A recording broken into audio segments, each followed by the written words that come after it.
வச்சு தாய்மார்கள் என்ன செய்யணும்? முசல்லாவை போடுறாங்களா, குழந்தைகளுக்கு ஒரு முசல்லாவை போடுங்க. தாயை பார்த்துதான் குழந்தைகள் பெரும்பாலும் பாடம் படிக்கும். ஏன்னா தாய் பாசம் என்றுதான் நாம் சொல்லுகின்றோம், தந்தை பாசம் அப்படின்னு நம்ம சொல்றது இல்லை. தாயை போல் சீலை என்றுதான் சொல்லுகின்றோம். தாயை பார்த்துதான் குழந்தைகள் படிப்பார்கள். அதுதான் தாய்மார்கள் ஒழுக்கமாக இருக்க வேண்டும் என்று மார்க்கம் சொல்லுகிறது.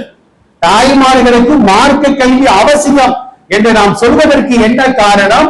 அந்த தாயின் சாயலில் தான் அந்த குழந்தையின் வாழ்க்கையே அமையும் என்பதாக அல்லாஹ்வே திருக்குர்ஆனில் நமக்கு தெளிவாக ஒரு வசனத்தின் மூலமாக சொல்லி காட்டுகின்றார்.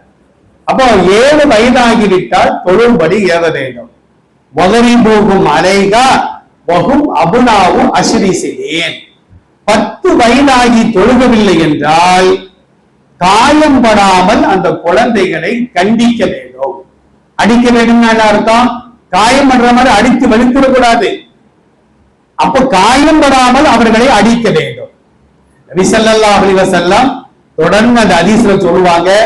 அதைத்தான் ஒவ்வொரு பெற்றோர்களும், குறிப்பாக தாய்மார்கள், ஏன்னா பெற்றோர்கள் தந்தை வெளிநாட்டுக்கு போயிருப்பாரு, வெளியூருக்கு போயிருப்பாரு, வெளியிடங்களுக்கு சம்பாதிக்க போயிருப்பாரு. தாயோடு தான் அந்த பிள்ளைகள் எப்போதும் இணைந்திருக்கும். அந்த தாய்மார்கள் கவனமா கேட்கணும். மலாஜிங்கிற வார்த்தை என்ன தெரியுதா? மலுஜகனுடைய பன்மதம் மலாஜி.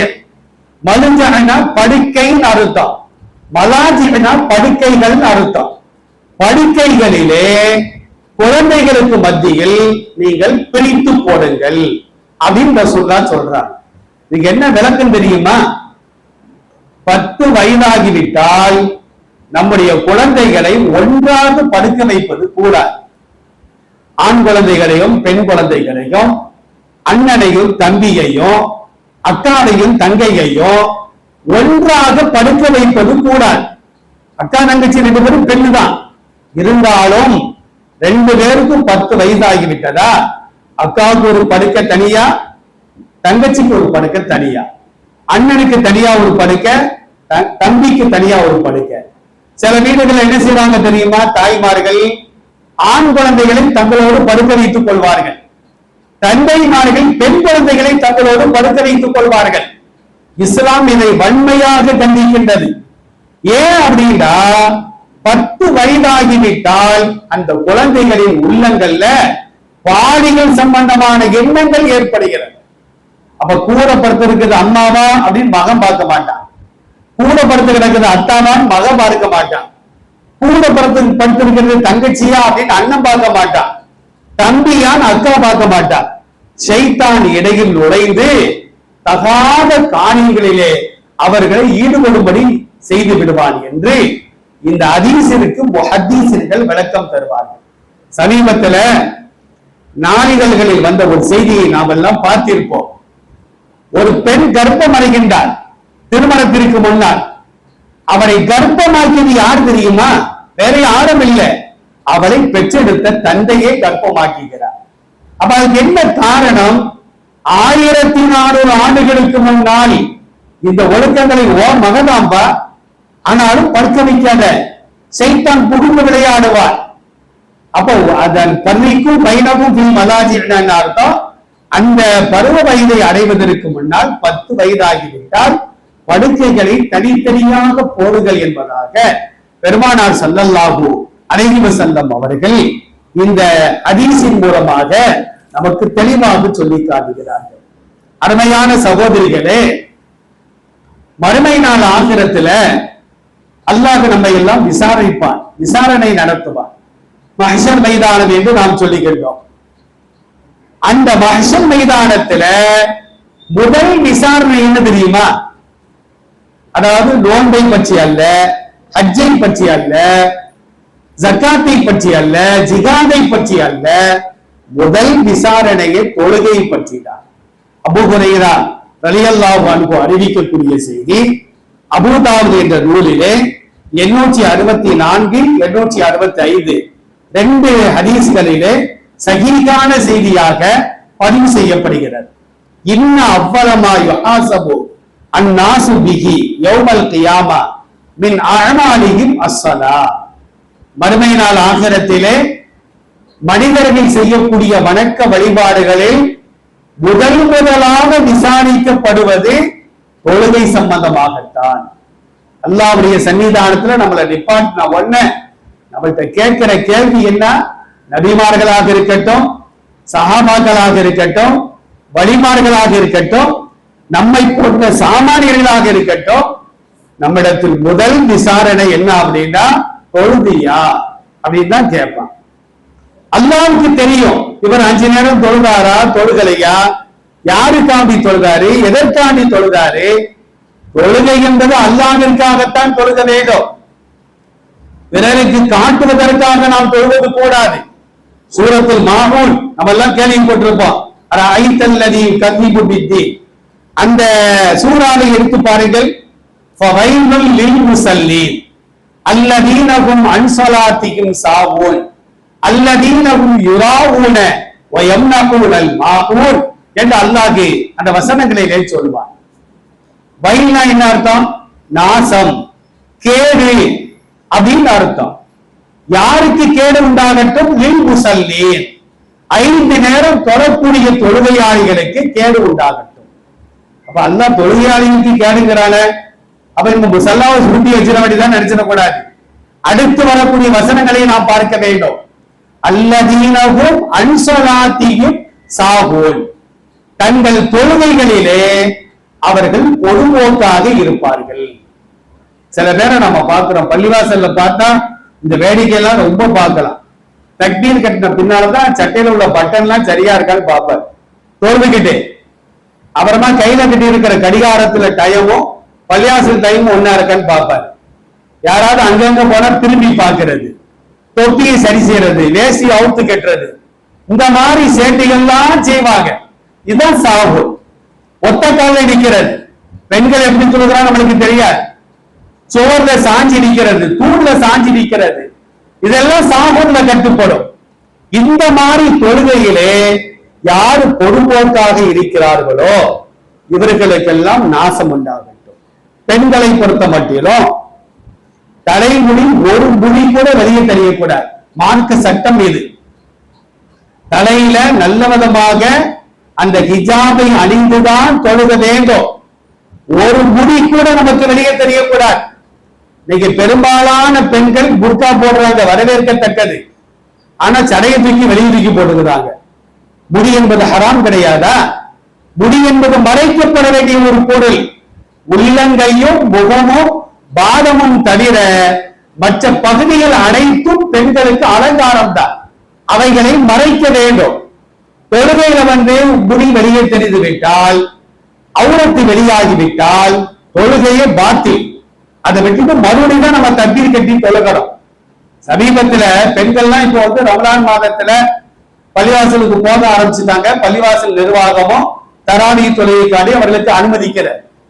கடந்த மாதங்கள்ல என்ன செஞ்சிருக்கிறாங்கன்னா, கடந்த வருடங்கள்ல சில பள்ளிவாசல பெண்கள் ரொம்ப வேக்குதுட்டு தலையில ஹிஜாப கலட்டி வச்சுட்டு தலைவரி மூலமா போயிருக்கிறாங்க.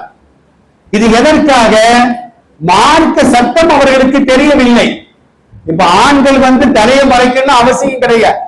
ஆண்களுக்கு அவுரத்து என்ன அப்படின்னா, மாபையின சுண்ணத்தி ஒரு ருக்குபா, தொப்புல இருந்து முட்டுக்கால வரைக்கும் தான் ஆண்களுக்கு அவுரத். நாங்க சட்டை இல்லாம தொழுதுக்கலாம், தொப்பி இல்லாம தொழுதுக்கலாம். ஆனால் தொழுகும் போது உங்களை நீங்கள் அலங்கரித்துக் கொள்ளுங்கள்.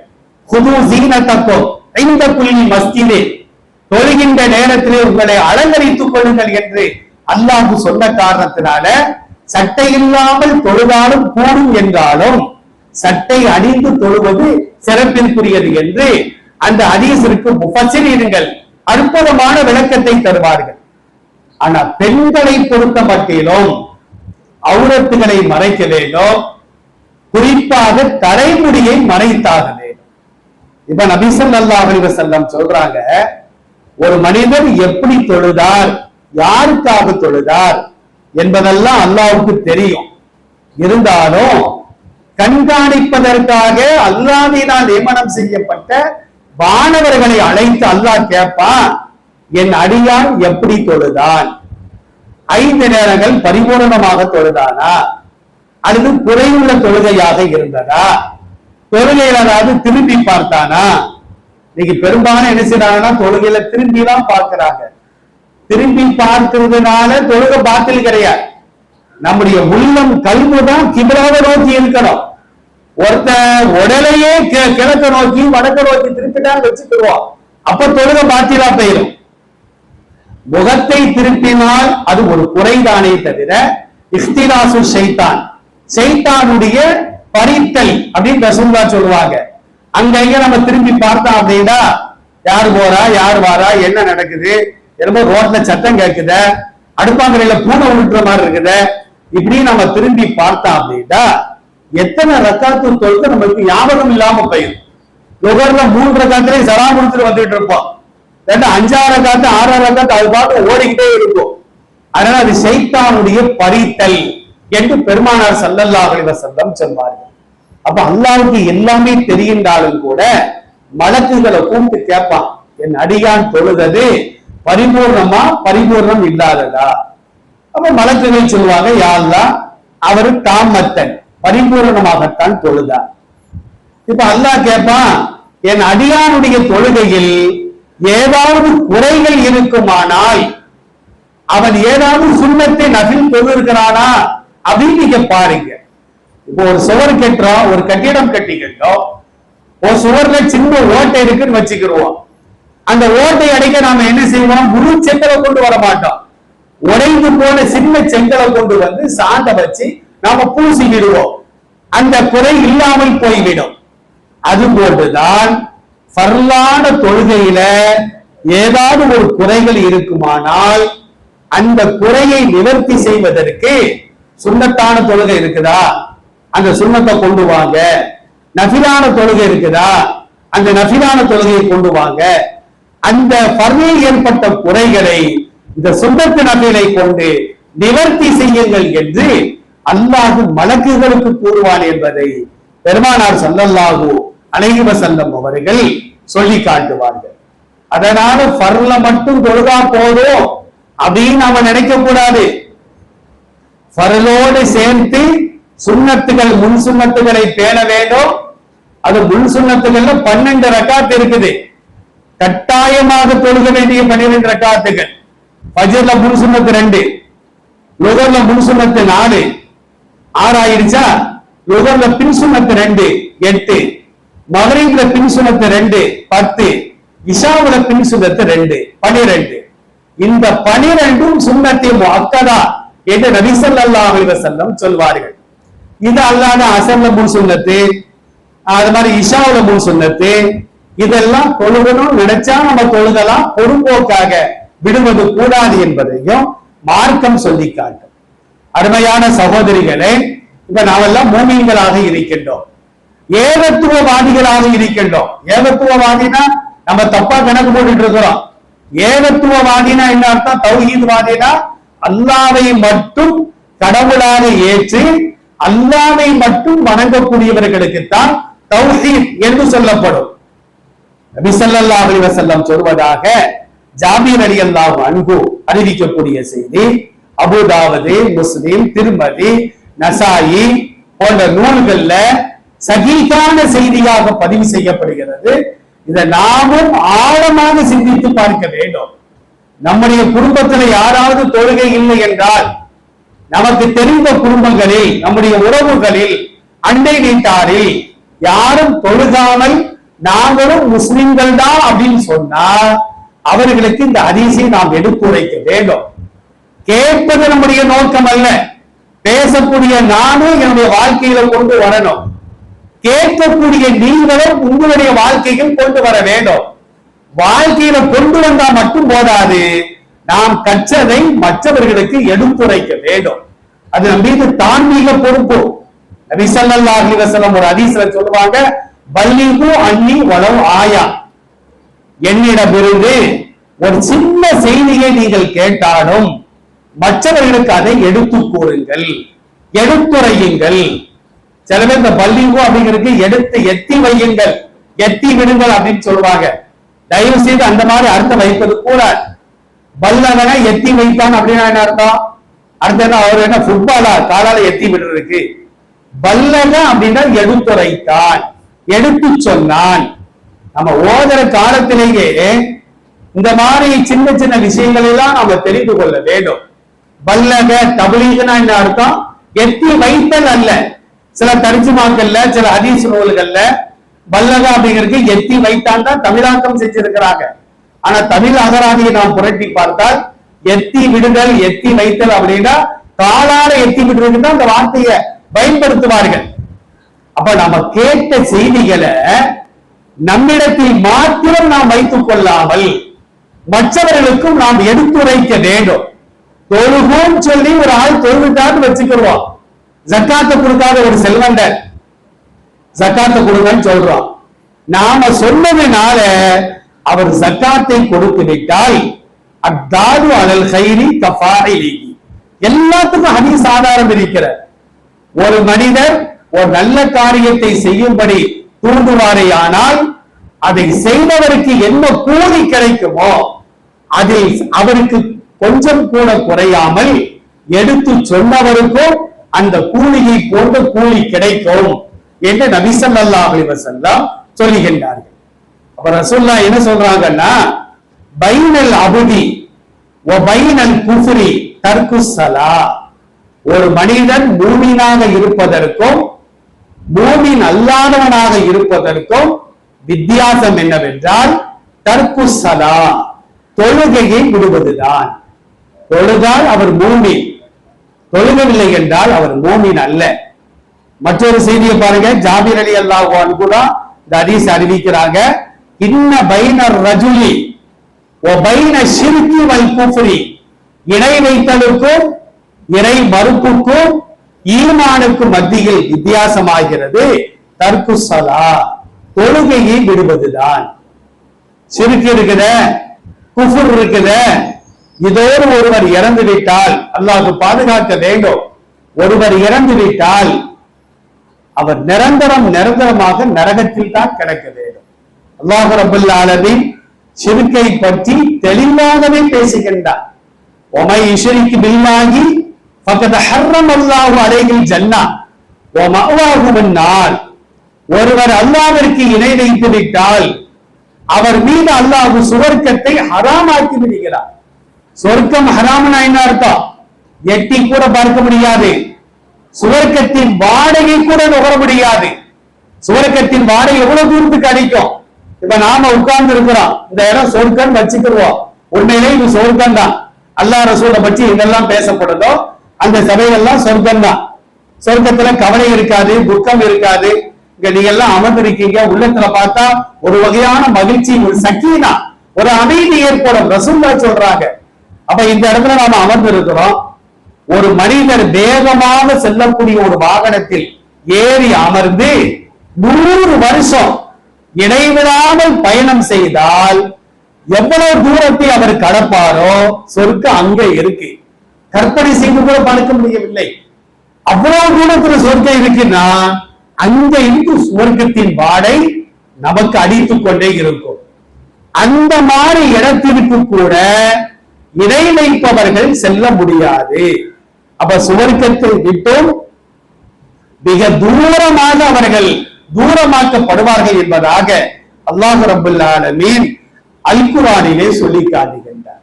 ஆக அருமையானவர்களே, அப்ப நாம தொழுதா மூமின், தொழுகலனா நாம முஷ்ரிக்கு, நம்ம காஃபிரு. அல்லாஹ் பாதுகாக்க வேண்டும். நம்முடைய குடும்பத்துல நம்முடைய உறவுகள்ல எத்தனை பேர் தொழுகாம மௌத்தா போறாங்க. நாம ஒரு நாளாவது கவலைப்பட வேண்டாமா? நம்ம வீட்டுல நாம 5 நேரம் தொழுகிறோம். நம்ம கணவர் தொழுகிறாரா? நம்ம மனைவி தொழுகிறாங்களா? அத்தா அம்மா தொழுகிறாங்களா? அவர் நம்முடைய பிள்ளைகள் தொழுகிறார்களா? அண்ணன் தம்பி தொழுகிறார்களா? இதை நினைத்து நாம் கவலைப்பட வேண்டும். அவர்களுக்கு நாம் ஏற வேண்டும். தொழுகின்றோம் சொல்லணும். அவங்க தொழுகிறாங்களோ இல்லையா அது வேற விஷயம். ஆனா ஏற வேண்டும். ஏறவில்லை என்றால் மறுமையில நாமளும் சேர்த்து மாட்டிக்கொள்வோம். அல்லாஹ் கேட்பான், நீ என்ன ஏவல? அல்லாஹ் நான் ஏறினேன், ஏவுவது என்னுடைய கடமை. அப்ப நீ பிழைச்சுப்போ, நீ தப்பிப்போ, நீ தப்பித்துக்கொள் என்று அல்லாஹ் நம்மை பார்த்து சொல்வார். நம்ம அத்தா தானே அவர் தொழானா தொழாம போனா நமக்கு என்ன? நம்ம கணவர் தானே அவர் எப்படி போகட்டும் அப்படின்னு நாம நினைச்சா நாளைக்கு அவர் வந்து நிற்பாரு. யாருதான் நான் 5 நேரம் தொழுகாததுக்கு காரணம் என் மனைவி தான், என் பீவி தான் அப்படின்னு அவர் வந்து நிற்பாரு.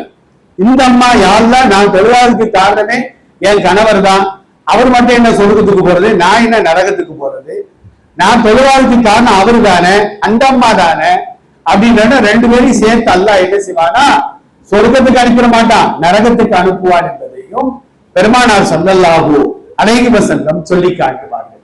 இன்னைக்கு சமுதாயத்துல நன்மைகளை விட தீமைகள் தான் தலைதூக்கி இருக்கிறது. எல்லா வீடுகளையும் பாருங்க, தொழுகை இருக்கும், ஆனா தொழுகை என்பது 40 விழுக்காடு இருக்கும். அந்த வீட்டுல மார்க்கத்திற்கு புறம்பான காரியங்கள் 60 விழுக்காடுகள், 60% தலை தூக்கி இருக்கும். இதுக்கு என்ன காரணம்? தொழுகை தொழுகையாக இருந்தால் அது பாவத்தை தடுக்கும். நானா சொல்லல, அல் குர்ஆன்ல அல்லாஹ் 29வது அத்தியாயம், இந்த வசனங்களுடைய நம்பர்களை எல்லாம் நோட் பண்ணிக்கணும், வீட்டுல போய் நாம திறந்து பார்க்கணும். அந்த ஆயத்துக்களை நாம் எழுதி வைத்துக் கொண்டு மற்றவர்களுக்கும் நாம் எடுத்துரைக்க வேண்டும் என்பதற்காக அந்த நம்பர்களையும் சொல்றேன். சூரத்துல் அன்கபூத் 29வது அத்தியாயம் 45வது வசனத்திலே அல்லாஹ் சொல்லுகின்றான், இன்ன ஸலாத்த தன்ஹா அனில் ஃபஹ்ஷாயி வல் முன்கர். தொழுகையாகிறது வெட்கக்கேடான காரியங்களையும் தீமையான காரியங்களையும் அது தடுக்கும். வெட்கக்கேடான காரியம்னா என்ன அர்த்தம்? விபச்சாரம் செய்வது, பொய் சொல்வது, புறம் பேசுவது, கோல் மூட்டுவது, அடுத்தவர்கள் மீது அவதூறுகளை சுமத்துவது, இதுவெல்லாம் வெட்கக்கேடான காரியங்கள். மிருகங்கள் கூட அந்த காரியத்தை செய்யாது. ஆனா ஆறறிவு படித்த மனிதன் அதை சில பேர் தொழிலாகவே கொண்டிருக்கின்றார். அதை பேசாம அவனால தூங்கவே முடியாது.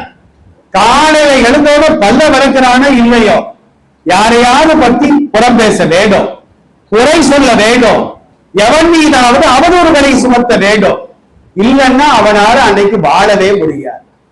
முன்கர்னா என்ன அர்த்தம்?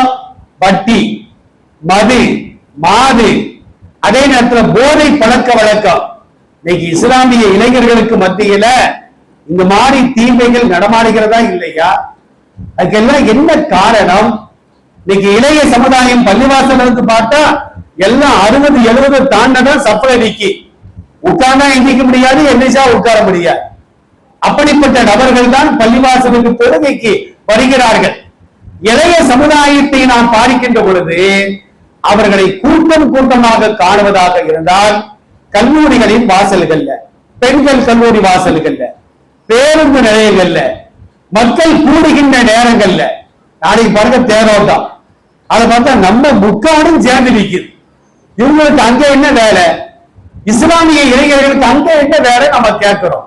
அப்ப தொழுகை இருந்தால் இது போன்ற பாவங்கள், அதே நேரத்தில் அருவருப்பான வெட்கக்கேடான காரியங்கள் ஏற்படாமல் அந்த தொழுகை நம்மை தடுக்கும் என்று அல்லாஹ் ரப்பல் ஆலமீன் அந்த வசனத்திலே சொல்லி காட்டுகின்றார். அருமையான சகோதரிகளே, ஒரே ஒரு செய்தியை பாருங்க. ரசூலுல்லாஹ்வுடைய காலத்துல சஹாபி பெண்மணிகள் திருக்குர்ஆனை அவர்கள் ஆழமாக சிந்தித்து ஓதுவார்கள். நம்மள மாதிரி கடகடன் நினைச்சு மாட்டாங்க, ஓத மாட்டாங்க. குர்ஆனை வந்து சிந்தித்துத்தான் ஓத வேண்டும். சிந்திக்காமல் நான் வந்து 3 நாள்ல ஒரு குர்ஆனை முடிப்பேன், 1 மாசத்துல ஒரு குர்ஆனை முடிக்க போறேன்னு சும்மா பேசிக்கிட்டே தஸ்பீ மணியை உருட்டிக்கிட்டே சில பேர் பேசிக்கிட்டே இருப்பாங்க, தஸ்பீ மணி உருட்டிக்கிட்டே இருக்கும். அந்த மாதிரி வழியில வச்சு கையை நவுத்திக்கிட்டே இருப்பாங்க. வாயில வேற மாதிரி உலக சம்பந்தமான பேச்சுக்கள் ஓடிக்கொண்டே இருக்கும். குர்ஆனை ஓத மாட்டாங்க, ஆனா பக்கத்தை புரட்டுவாங்க. ஆனா சஹாபி பெண்மணிகள் என்ன செய்வாங்கன்னா, சஹாபாக்கள் தான் குர்ஆனை வந்து சிந்தித்து ஓதுவார்கள். உம்மு அம்மாரா அப்படிங்கிற ஒரு நபி தோழி ரசூலுல்லாஹ்ட்ட வாராங்க. யா ரசூலல்லாஹ், நான் குர்ஆனை பலமுறை நான் ஓதி இருக்கிறேன், ஆனா எங்கேயுமே அல்லாஹ் பெண்களை அழைத்து பெண்களை நீங்கள் தொழுகுங்கள், பெண்களை நீங்கள் ஜகாத்தை கொடுங்கள், பெண்களை நீங்கள் நோன்பு வையுங்கள் அப்படின்னு அல்லாஹ் சொல்லாம இந்த நோன்பு, சக்காத்து, ஹஜ்ஜி, மாதிரி வட்டி வாங்காதீங்க, கொலை செய்யாதீங்க, புறம் பேசாதீங்க, அடுத்தவர் மீது அவதூறுகளை சுமத்தாதீர்கள், எல்லாமே ஆண்பாலாவே சொல்றான, அப்ப குர்ஆன் எங்களுக்கு கிடையாதா அப்படின்னு அம்மா ஒரு கேள்வி கேட்கிறாங்க. ரசூலுல்லாஹ்வுக்கு சரியாத்தான் படுது. அந்த கேள்வி கேட்ட கொஞ்ச நேரத்துல ஜிப்ரீல் அலைஹிஸ்ஸலாம் ஒரு வசனத்தை கொண்டு வருகிறார்கள். திருக்குர்ஆனுடைய 33வது அத்தியாயம் சூரத்துல் அஹ்ஸாப், அதில் 36வது வசனத்தை நாம் திறந்து பார்க்க வேண்டும்.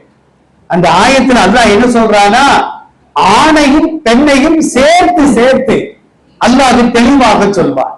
இன்னல் முஸ்லிமீன வல் முஸ்லிமாத் வல் மூமினீன வல் மூமினாத் வல் கானிதீன வல் கானிதாத் வஸ் சாதிகீன வஸ் சாதிகாத் வஸ் சாபிரீன வஸ் சாபிராத் வல் காஷிதீன வல் காஷிஆத் வல் முத்தசத்திகீன வல் முத்தசத்திகாத் வஸ் சாயிமீன வஸ் சாயிமாத்தி வல் ஹாஃபிலீன ஃபுரூஜஹும் வல் ஹாஃபிலாத்தி வذாகிரீன அல்லாஹ கஸீரன் வذாகிராத்தி அஅத்தல்லாஹு லஹும் மக்ஃபிரத்தன் வ அஜ்ரன் அஸீமா. அற்புதமான வசனங்கள். இந்த ஆயத்துல எல்லா கடமைகளையும் அல்லாஹ் கொண்டு வருகிறார். முஸ்லிமான ஆண்கள், முஸ்லிமான பெண்கள், மூமினான ஆண்கள், மூமினான பெண்கள், கட்டுப்படக்கூடிய ஆண்கள், கட்டுப்படக்கூடிய பெண்கள், உண்மை உரைக்கக்கூடிய ஆண்கள், உண்மை உரைக்கக்கூடிய பெண்கள், பொறுமையான ஆண்கள், பொறுமையான பெண்கள், அல்லாஹ்வை அஞ்சி வாழக்கூடிய ஆண்கள், அல்லாஹ்வை அஞ்சி வாழக்கூடிய பெண்கள், தர்மம் செய்யக்கூடிய ஆண்கள், தர்மம் செய்யக்கூடிய பெண்கள், நோன்பு நோக்கக்கூடிய ஆண்கள், நோன்பு நோக்கக்கூடிய பெண்கள், தங்கள் கற்புகளை பாதுகாத்துக் கொள்ளக்கூடிய ஆண்கள், தங்கள் கற்புகளை பாதுகாத்துக் கொள்ளக்கூடிய பெண்கள், அல்லாஹ்வை அதிகம் அதிகமாக தியானம் செய்யக்கூடிய ஆண்கள், அதிகம் அதிகமாக தியானம் செய்யக்கூடிய பெண்கள், 8 வகைகளை அல்லாஹ் சொல்லிவிட்டு அஅத்தல்லாஹு லஹும் கஸீர் அஅத்தல்லாஹு லஹும் மக்ஃபிரத்தன் வ அஜ்ரன் அஸீமா. இவர்களுக்கு அல்லாஹ் மறுமையிலே மன்னிப்பையும் மகத்தான கூலியையும் அல்லாஹ் தயார் செய்து வைத்திருக்கிறான் என்று இந்த வசனத்தின் மூலமாக அல்லாஹ் சொல்லி காட்டுகின்றார். அப்ப இதையெல்லாம் நாம சிந்தித்து பார்க்க வேண்டும்.